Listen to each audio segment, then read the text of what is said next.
మీకు అవునన్నయ్య, అల్లుడనే పట్టం కట్టుకుని అమ్మాయిని అడ్డం పెట్టుకుని అతని చెల్లెలి కాళ్ళ దగ్గర నన్ను పడేలా చేస్తాన్నాడు. ఎలాగైనా అమ్మాయి మనసు విరిచి వాళ్ళిద్దరిని వేరు చేసి అతన్ని ఇంటి నుంచి పంపించాలి. నువ్వేమి వర్రి అవకమ్మా, ఈ తప్పించేయడాలు విరిచేయడాలు మనకి చడాల మీద పని.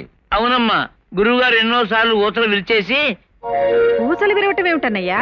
అదా, ఓసారి అమెరికాలో అప్స్టైర్స్ అంటుకుంటేను ఊసలు విరిచేసి మరీ బయటపడ్డాను. ఇప్పుడు ఆ డీటెయిల్స్ ఎందుకయ్యా? చూడమ్మా చల్లాయ్, ఈ సమస్య పరిష్కరించే వరకు నేను ఫారిన్ వెళ్ళను.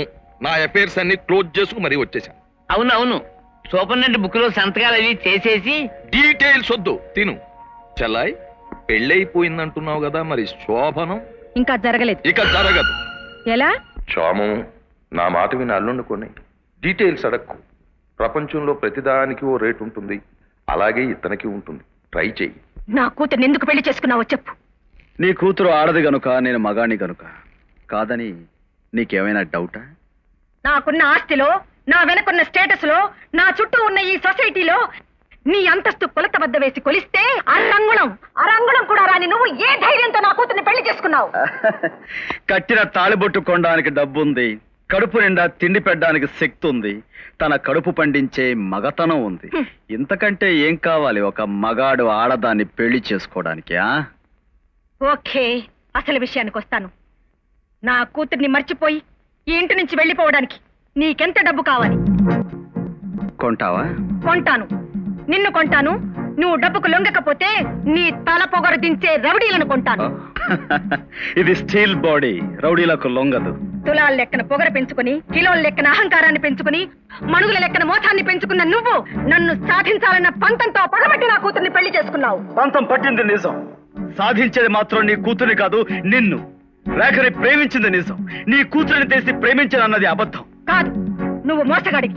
నా కూతురు దగ్గర కన్నీళ్లు పెట్టుకుని నీ చెల్లెలు దీనగాదు చెప్పుకుని దాన్ని ఇంటి కోడలుగా తీసుకురావాలన్నదే నీ ప్లాన్.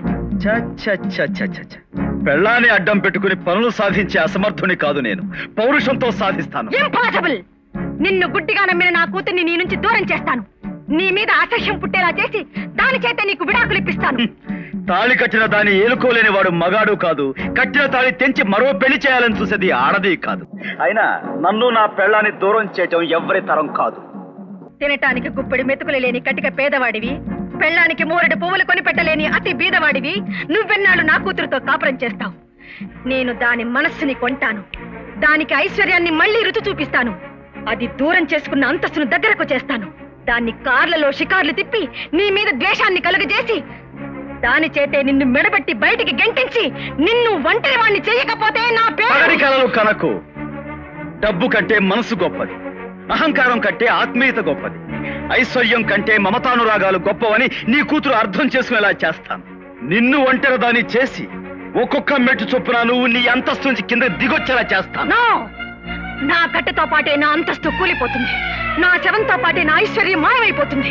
అంతేగాని నా కనుసైగలకు గడగడలాడే మనుషులంత వరకు నువ్వనుకున్నదేది సాధించలేవు. సాధిస్తాను. నా చెల్లెల్ని నీ ఇంటి కోడలుగా నీ నోటితో నువ్వే పిలుచుకుని వచ్చేలా చేస్తాను. నీ చేతనే క్షమాపణ చెప్పిస్తాను, నీ చేతనే నా కాళ్ళు కడిగిస్తాను. చూద్దామా? చూద్దాం.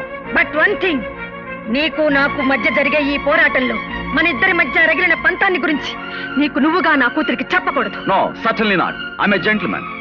నా నోటితో నేను చెప్పను. ఒకవేళ కన్నీటితో నువ్వు చెప్పుకొస్తే చెప్పుకో, నాకేం అభ్యంతరం లేదు. నేనా? నెవర్. గుడ్.